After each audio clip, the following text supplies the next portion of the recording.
Good evening, ladies and gentlemen. Thank you for coming back for the evening's presentation.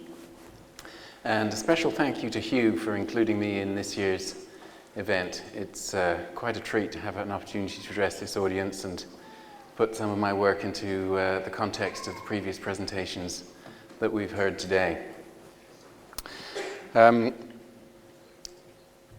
We've heard from Peter and we've heard from John on the stage this issue of fertility being central amongst other things, of course, in what we understand to have been the purpose of the megalithic impulse. And I think to bear in mind that the megalithic structures were created by the farming communities. We see sacred sites belonging to nomadic peoples around the world, but the real impulse to create henges, circles and eggs, pyramids and so forth seem clearly to have been related to an agricultural community, and so we would anticipate that there is in fact genuine and material agricultural benefit from those efforts.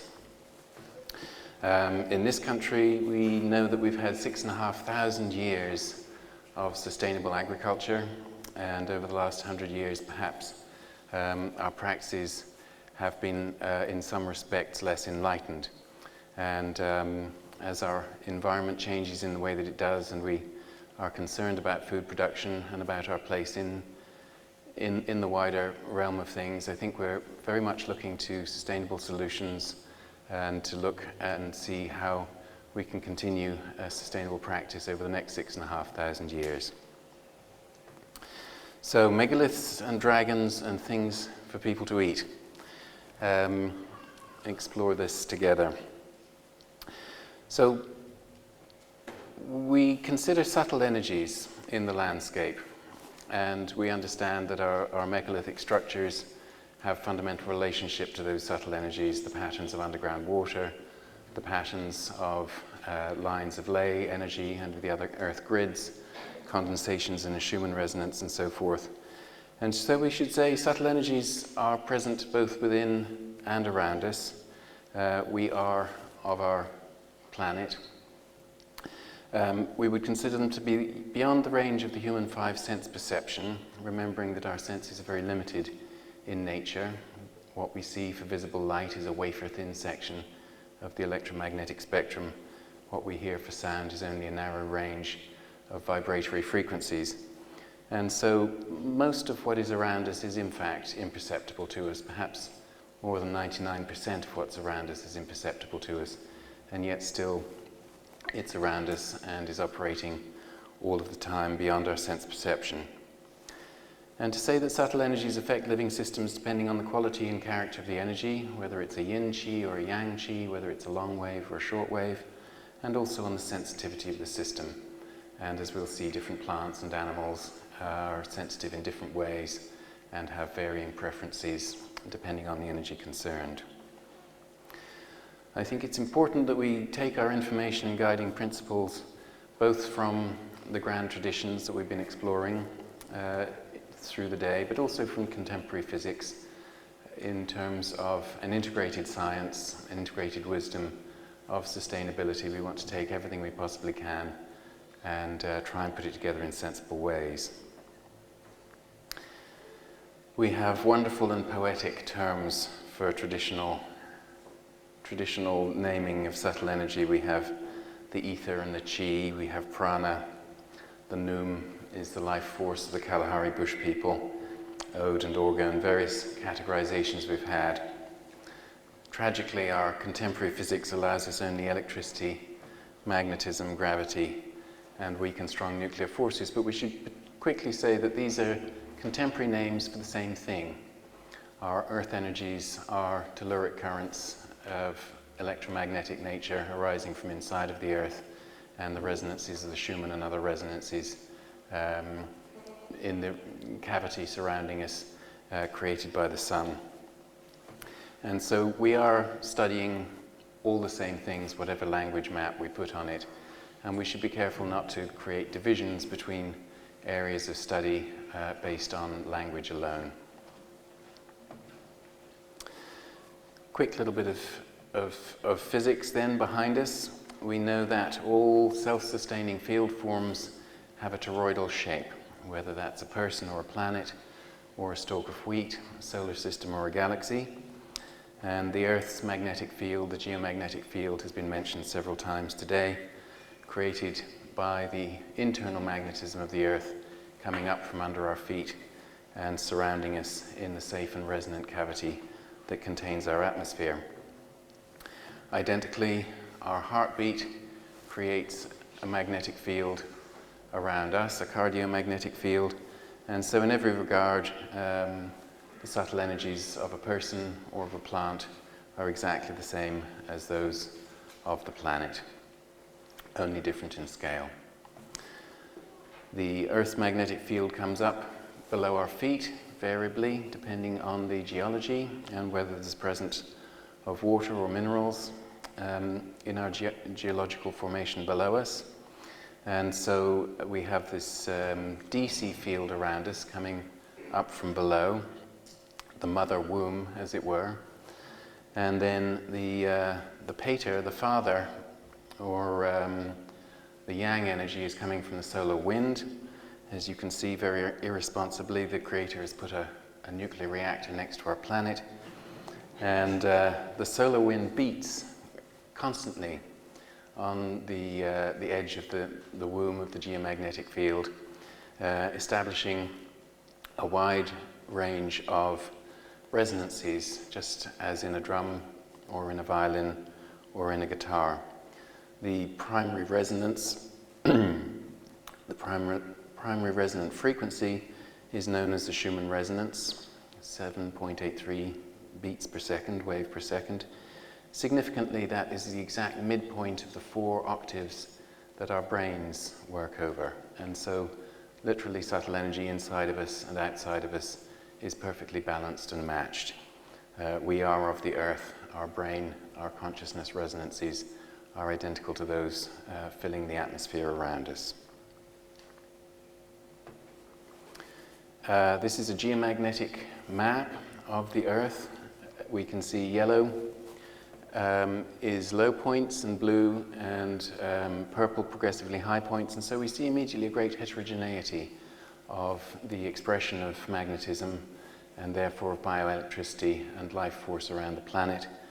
And if we look discretely at one landmass, we can see very large differences depending on whether the area has been volcanic and is created from igneous rock, or whether the area is based on sedimentary rock, which has much lower magnetic properties. So clearly, when there are high points and low points next to each other, we get travel and passage of magnetism, of life force, of chi through the planet, following the most naturally conductive pathways, underground following water, and overground, as we've heard, following conductive points, mountaintops and crossing points of strong underground streams, which are the most conductive points on the surface of the planet, and then therefore allow the overground resonances to go to ground there. And these we call dragons. So whether you'd rather have a dragon or a telluric current depends on whether you have a poetic and artistic nature. In every regard, we can consider the human body and the body of the planet in similar ways. We're familiar with the meridian system of chi flow through a person, which would be balanced and brought into a state of coherence and health through acupuncture techniques. And similarly, we have meridians, chi pathways through the earth, many of them very well mapped and well known. These will be familiar ones to you, and some of them much explored and written about and familiar. And just as in a person, the earth meridians have a long tradition of being worked with through acupuncture and other techniques, clearly in the service of agriculture, creating balance and harmony through the earth's meridians, optimizing fertility for landscape yield, both of plants and of animals. Many different ideas or practices or techniques we have of earth acupuncture, different images, depending on one's tradition.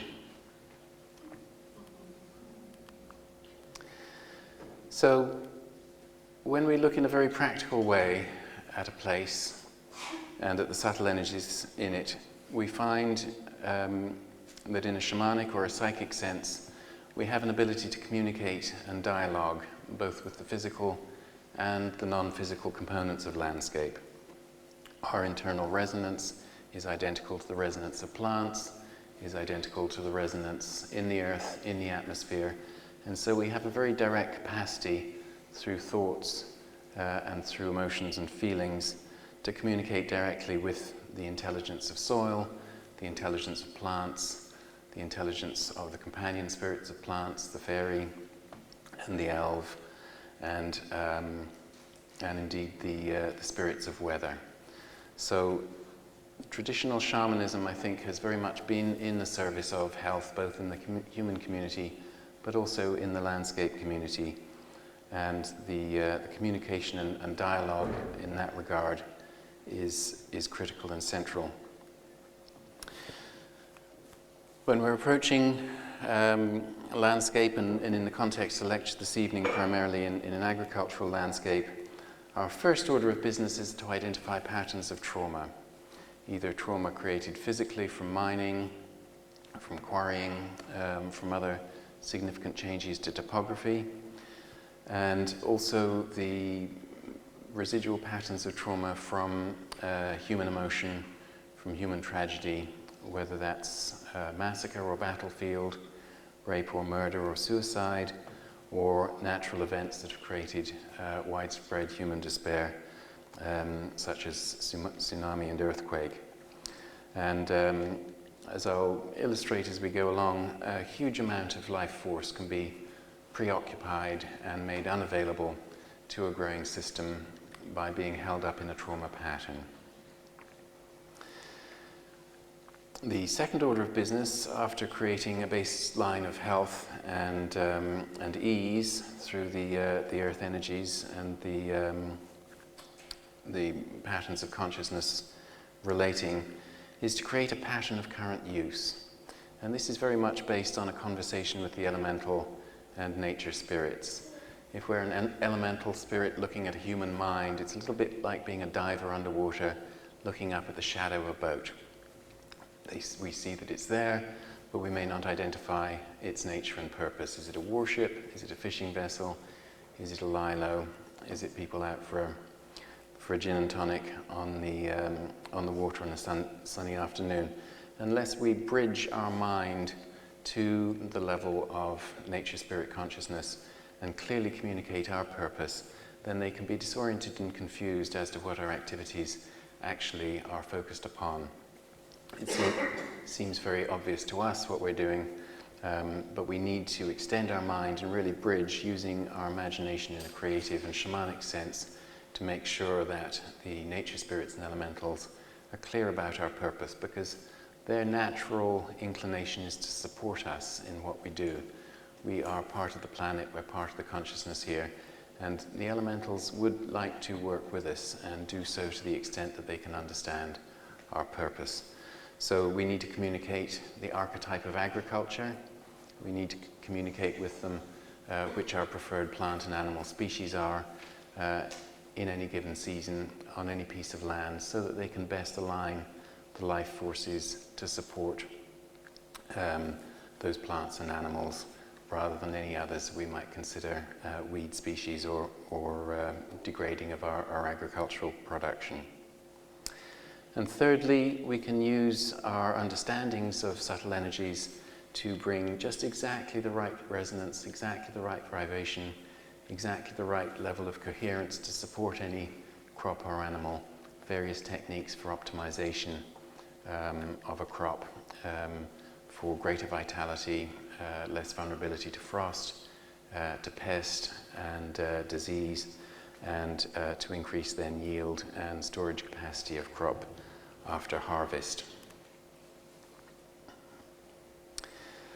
The subtle energies in landscape that we primarily focus on our human love, which alone is perhaps the most powerful healing and vitalizing tool that we have.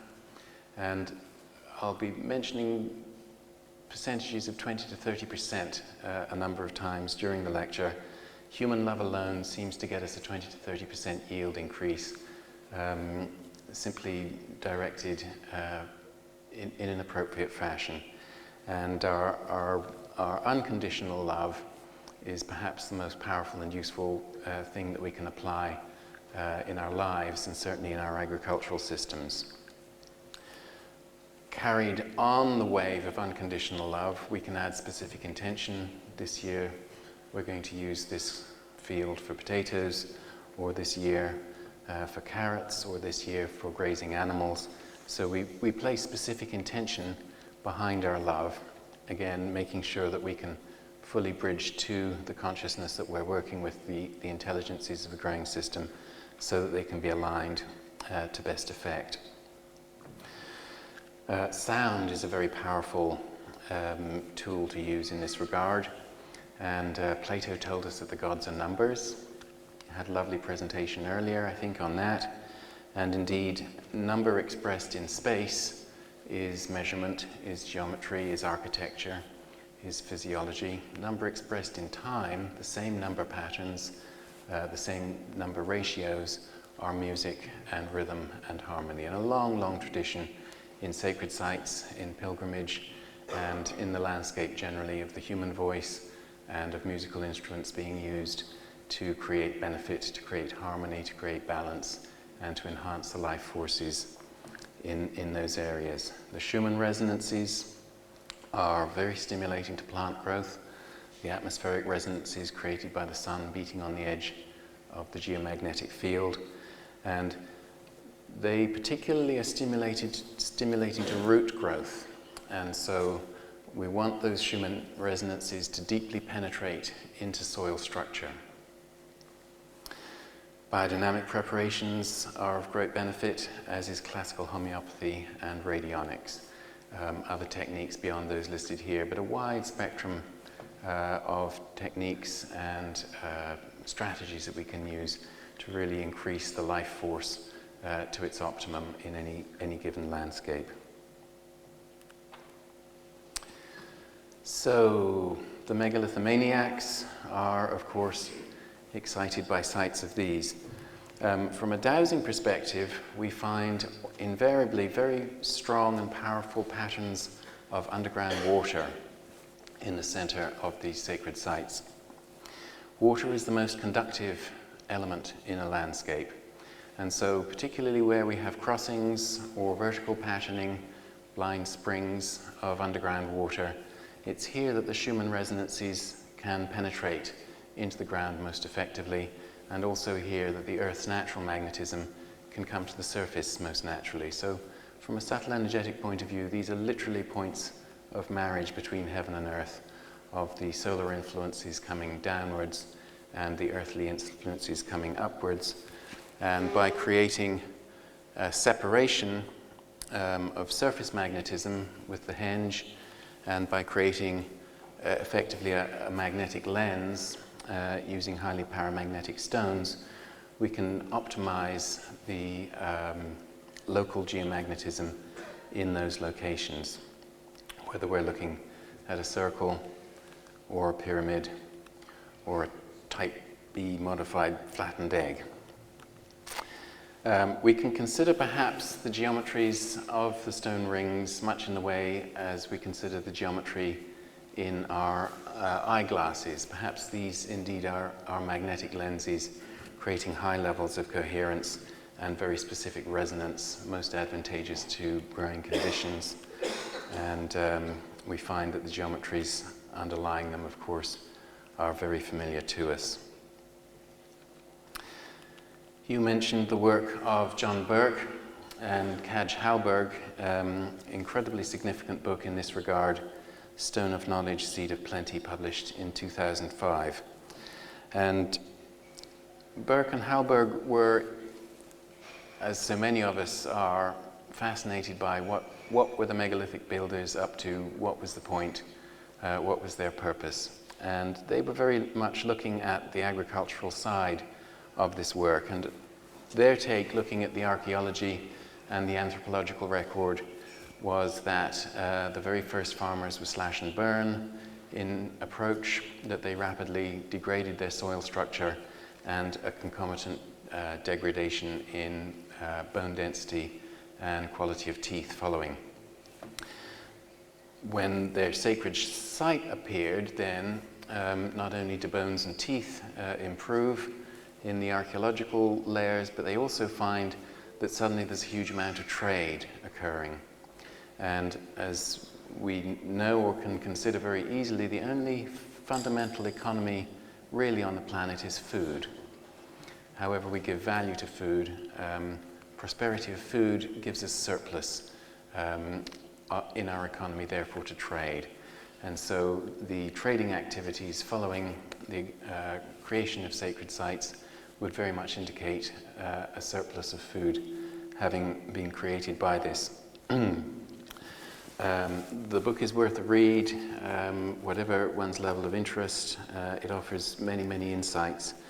They were looking at geomagnetism, particularly with geomagnetometers rather than with dowsing rods, but they observed always an enhanced geomagnetism present in sacred sites.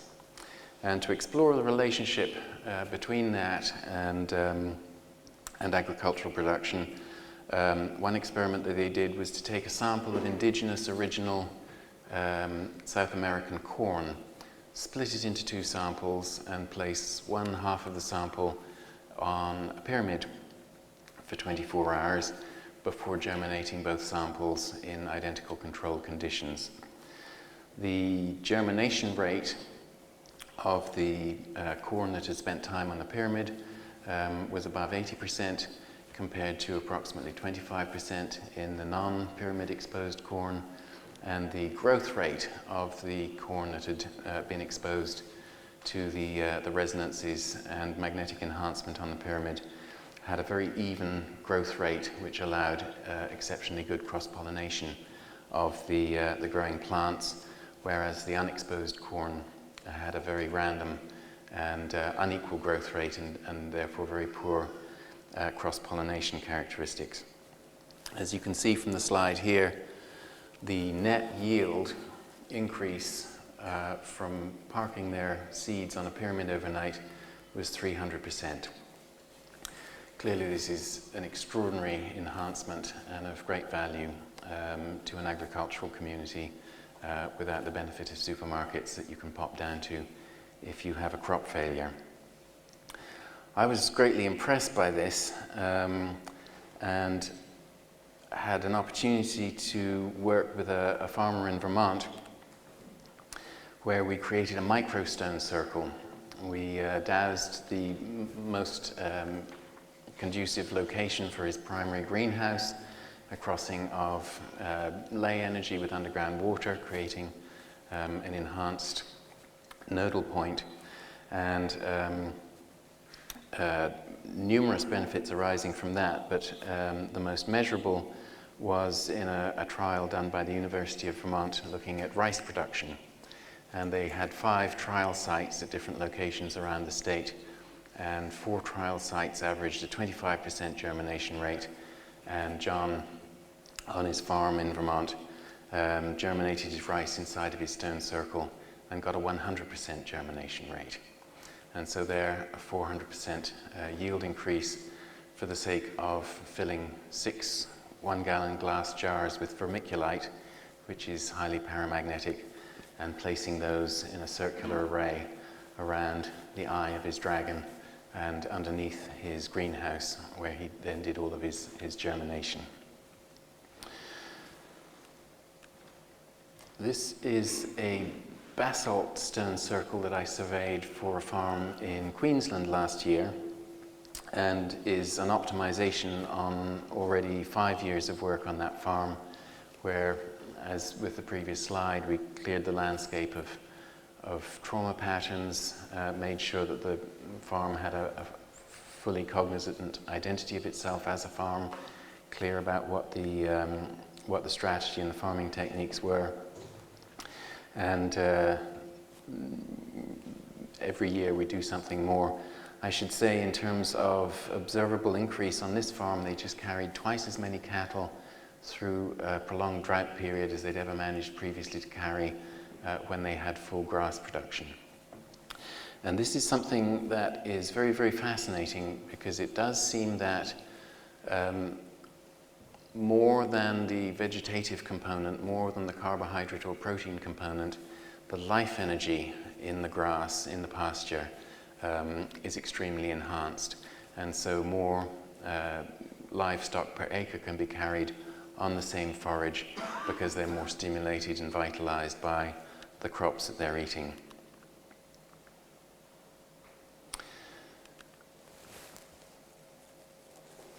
I'll quote numerous examples, hoping to inspire you to take this and try it at home. This result was from placing a tower of power, which is a plastic pipe filled with paramagnetic material, in this case crushed basalt, into a paddock, really to act as a standing stone. The farmers in Aberdeenshire and around in Scotland, where I grew up, were clear that you didn't want to touch the stone circles or the standing stones, because ill health and crop failure and disease in animals would result if one did that. They've remembered that for thousands of years. And so this is effectively a standing stone that's been placed, which allows a penetration of the Schumann resonance into the soil structure, stimulating plant root growth, in this case wheat. And you see here a 30% increase in yield in the year following the placement of their plastic pipe standing stone. But also even more significant for them economically was an increase in the quality of wheat from the second or third grade to premium hard, which is the most desirable qualitative grade of wheat, and for which they get a highest premium on the crop. Closer to home in Gloucestershire, the Woeful Dane dairy farm outside of Minchinhampton, who pay me for my work in cheese, asked me to work on their farm starting 4 years ago. Within a month, we had a 65% reduction in mastitis. Cattle are very, very sensitive to landscape energies. They're very sensitive to geopathic stress, which is a circumstance which occurs when either the lines of lay energy or the underground water patterns are out of balance and out of phase. And mastitis is one of the ways that cattle show stress very, very early and quickly. As with the farm in New South Wales I was mentioning, they had an increase in forage yield and were able to keep cattle on grass much later than neighbours. And indeed, 2 years ago, in a late spring drought, they told me that they were the only farm in the parish to have green fields. It's very impressive. Balancing up the energies on the farm and under the intense areas of use, they had an increase milk fat and protein content. They were making cheese previously, now they make butter also because the milk fat is so high.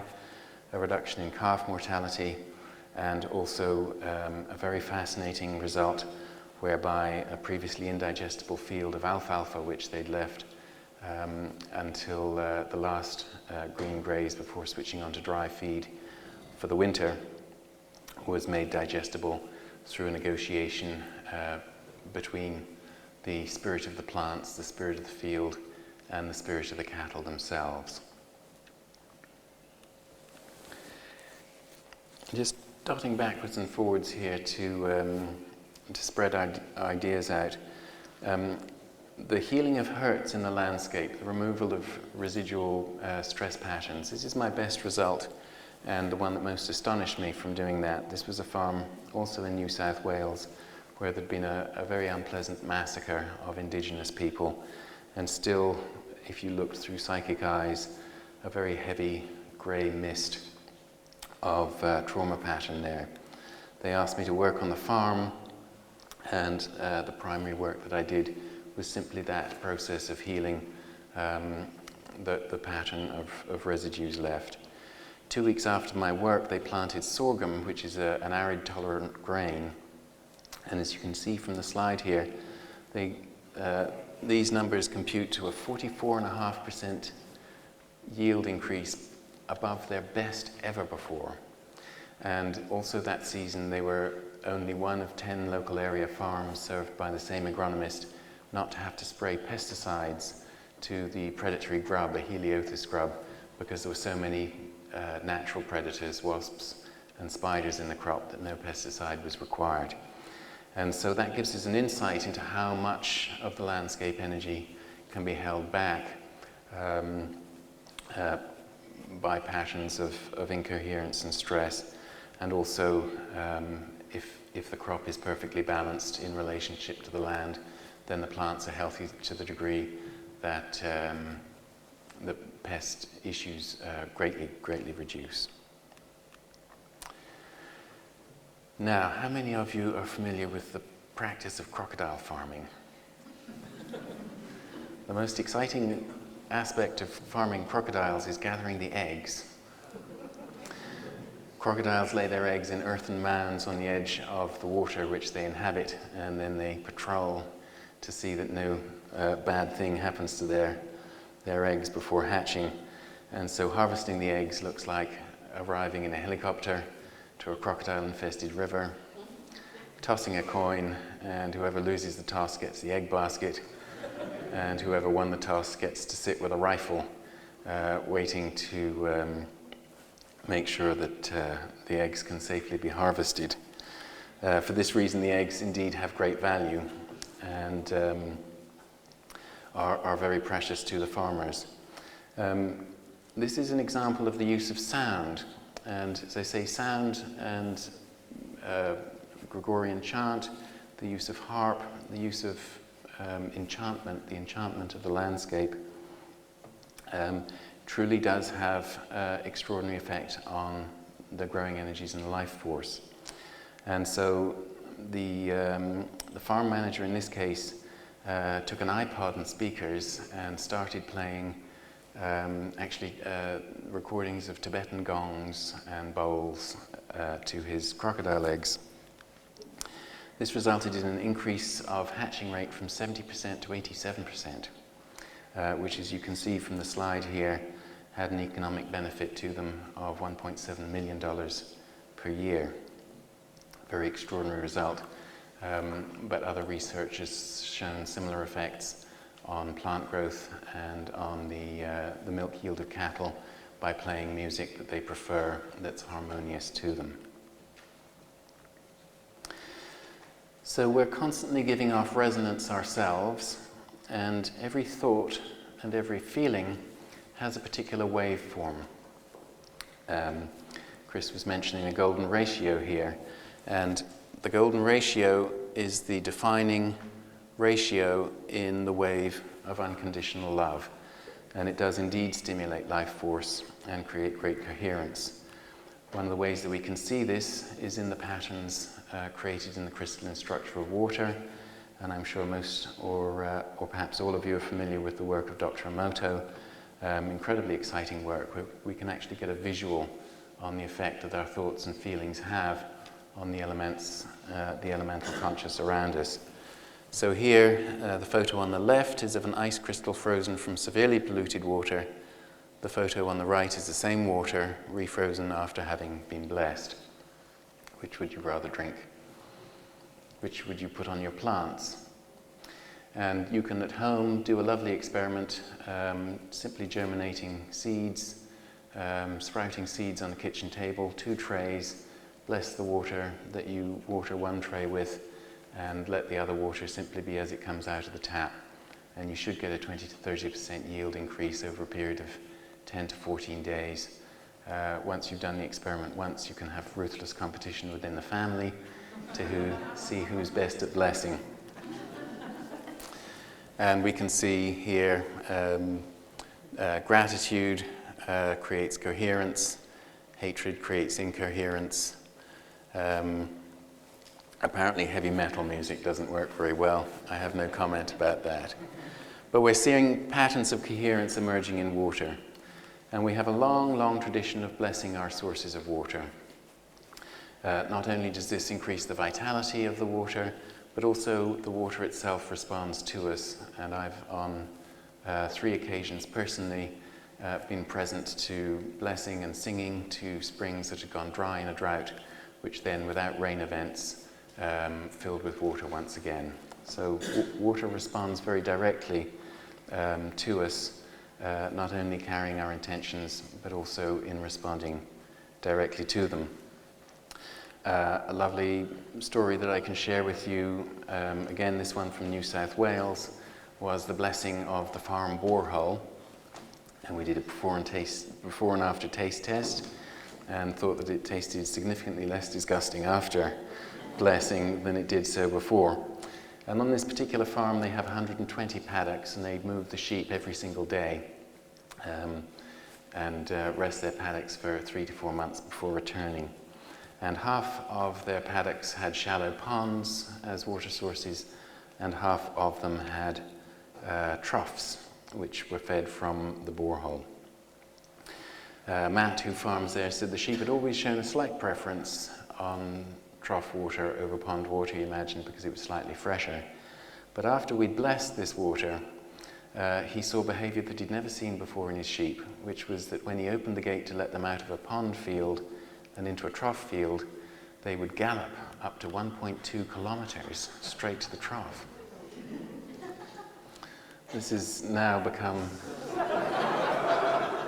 a test in the dowsing community to see how fast you can get sheep to move towards preferred water. This continued for 6 months until I was able to return for a review on the farm, at which point we blessed all of the ponds, and the behaviour instantly stopped, and they once again were equally happy with pond or with trough water. Water is so central in a garden and agricultural system that it's one of the highest leverage areas that you can work with when you go home and put these things to work. And the application of highly intentional water depends on the system that you're in. I work with a farm whose primary crop is potatoes in Strathmore in Scotland. And starting 5 years ago, we started to create vibrational essences. This is a bottle, 80% water, 20% single malt Scotch, and 100% intention. And we put every intention into it that we thought would just make a potato go to heaven and grow hugely.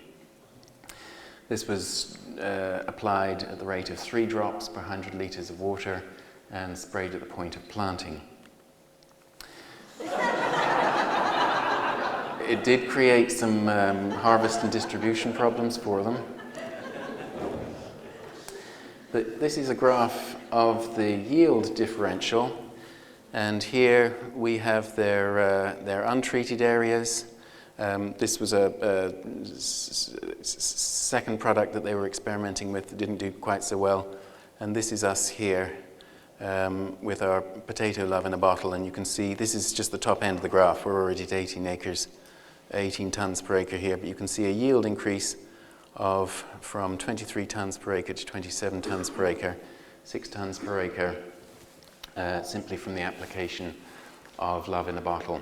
This, on the first point of planting, they applied only to a third of their crop, so we had controls, and was worth about 140,000 to them on that year. Now, of course, they put it on all of their crop.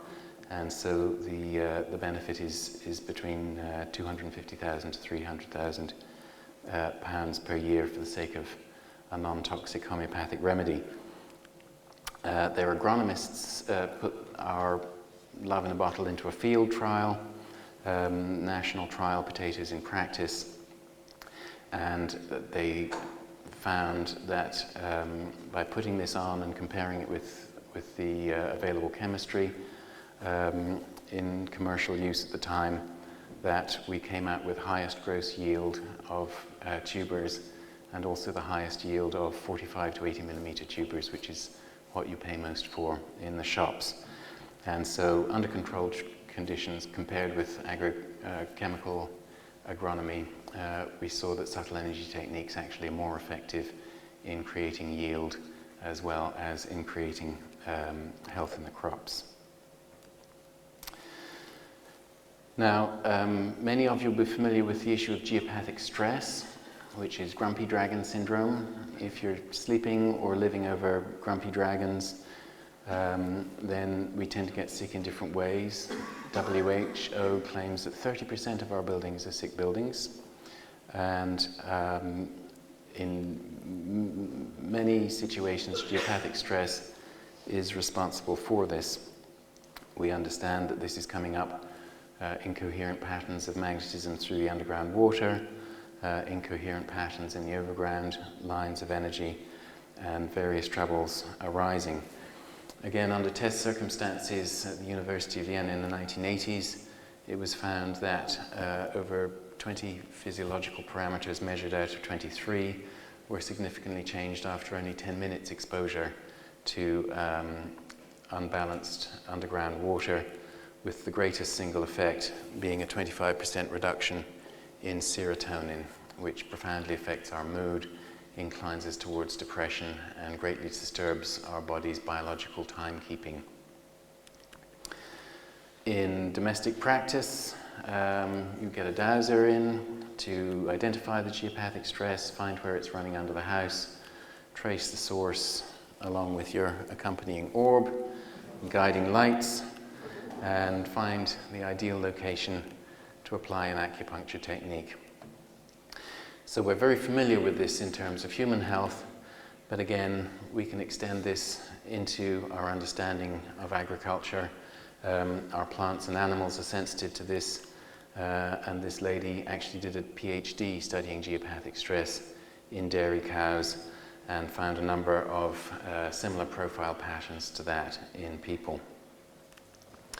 When the energy is sweet and balanced and coherent, as with our megaliths, you can see that that is the preferred location for cattle in a field when they're not actively grazing. And so we can be sure again that we're seeing a very real and tangible benefit and advantage in an agricultural system. This, as you know, is what a true cow looks like. And a similar result in another herd, 60% reduction in mastitis rate. That was simply by treating geopathic stress of an underground water nature with traditional techniques of earth acupuncture. 50% reduction in calf mortality was achieved by strengthening the spirit of the herd. That patterning of use, making the landscape clear that cows belong here and that the family of cow, the spirit of cow, is strongly present, patterning that into the elemental consciousness. Dropped the calf mortality here in a farm in Shropshire by 50% in a single season. And so geopathic stress can show up in plants and animals, particularly when they're in high density areas. Applies also to horses and to sheep. And if there's a pattern of geopathic stress under just one stall, then typically any animal that's there will be more prone to aggression, biting and kicking, colic, and lameness, and will underperform generally on a racetrack or in other test situations.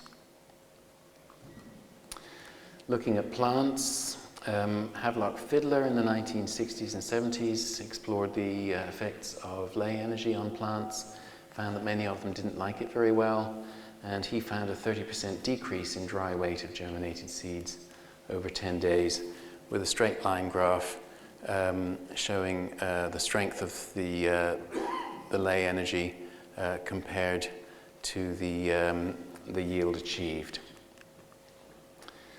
Does anybody here enjoy Brussels sprouts? Yes. You should know that there's a support group available. You don't need to suffer in silence with this. But for those of you who do enjoy Brussels sprouts, this is 5 rows of Brussels sprouts planted out of the same seed packet on the same day. This is a row of Brussels sprouts. This is a row of Brussels sprouts. And as you can see, these are also rows of Brussels sprouts. What's happening here is an underground stream. A dragon is eating your Brussels sprouts. And the underground stream runs here, you can see, is stealing all of the life force from these sprouts. Also goes under the beech hedge where there's a gap, and the life force is decreased to the extent that the leaves have started to turn. We see cancers developing on trees that are affected by grumpy dragons. And we also see distortions in growth pattern.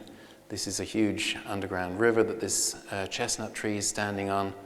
The downwards pull of the geomagnetism is drawing, in this case, the branches all the way to the ground until they reach the edge of the stream, at which point they return to a normal growth pattern.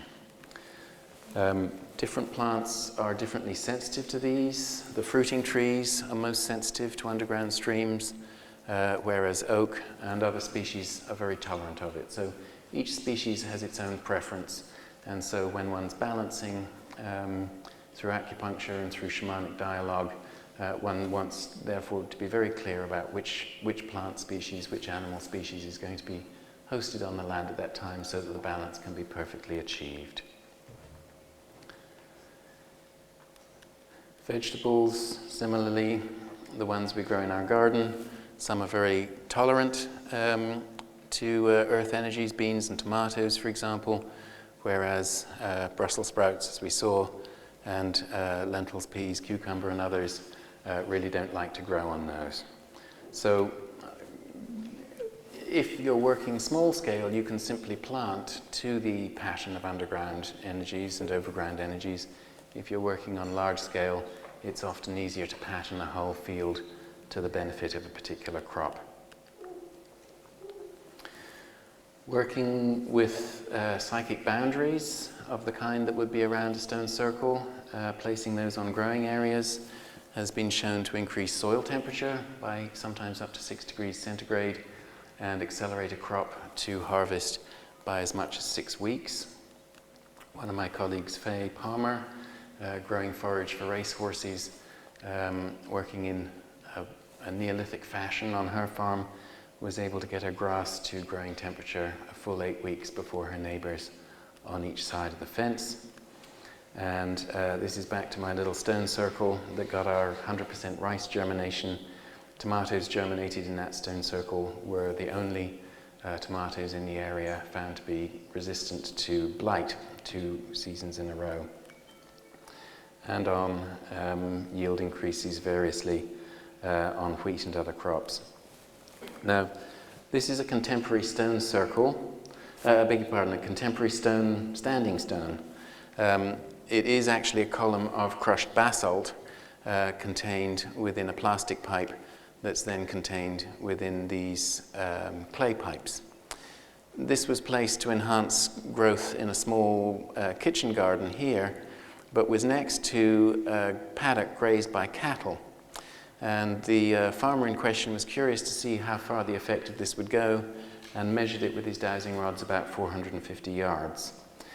It so happened that they planted on the same day trees for shade for their cattle, and a truck arrived from the nursery. They split the trees, half went in one location, half went in another. One location happened to be within that 450-yard boundary.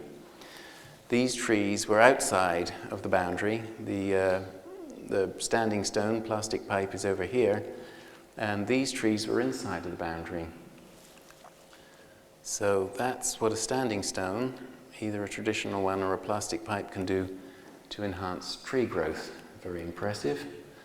And again, these are our contemporary standing stones now, the on-farm emitters, plastic pipes which contain biodynamic preparations, homeopathic preparations, communication to the nature spirits, and a map of the farm. So clearly we're looking at something that has both physical and non-physical intentional process affecting it. I should also mention weather control in this context. We can speak to the elements of air and water above us just in the same way that we can speak to the elements of soil and water below us. And weather control is indeed achievable. I have clients who can split storms around their farm so that no rain falls on the farm while they're haying and need it dry. I have other farmers who can do the same with hail, keeping hail off their farm while it falls on neighbours to protect a fruit blossom, and other farmers who need more water, putting a weather bubble over their farm and unzipping it and letting the rain in and then zipping it back up when they've got enough. Highly intentional process, very effective. One farm that carefully measured results over an 18-month period while I worked on it, over 27 rain events on every single one of those had more rain than their neighbouring farms, and 2 storms where it rained only on their farm. This slide is of a weather organizer, which is another version of a standing stone, carrying intention to do that. So, this is clearly useful technology, and to what extent this was central to the original megalithic traditions we can only surmise. Knowing that they were farmers, we assumed that that was very significant to their efforts, and so desiring to bring those concepts and techniques back into the community, a number of us in Vermont decided to gift a new stone circle to the town of Burlington.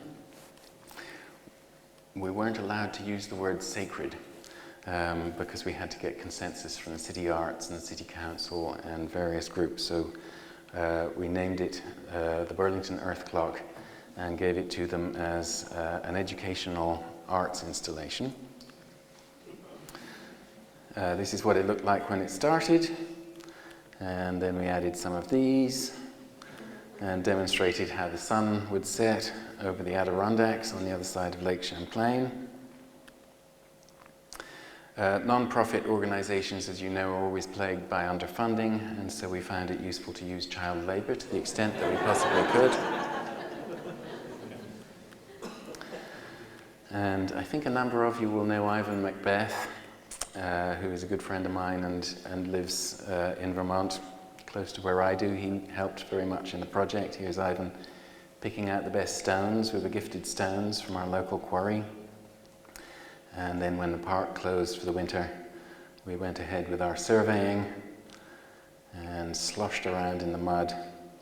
And we found that we could indeed levitate the stones into place. The city required that we add, for safety reasons only, a 20-ton crane so that if anybody sang off key, the stones wouldn't drop. But we know that we levitated them into place. And so finally we were left with one of these.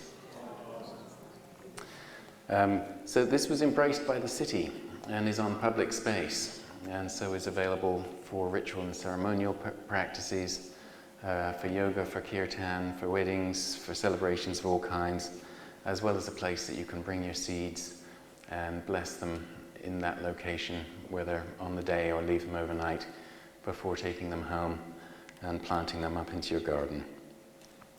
And we laid it to megalithic yards, and we laid it to correct astronomy. This is Samhain sunset is happening here.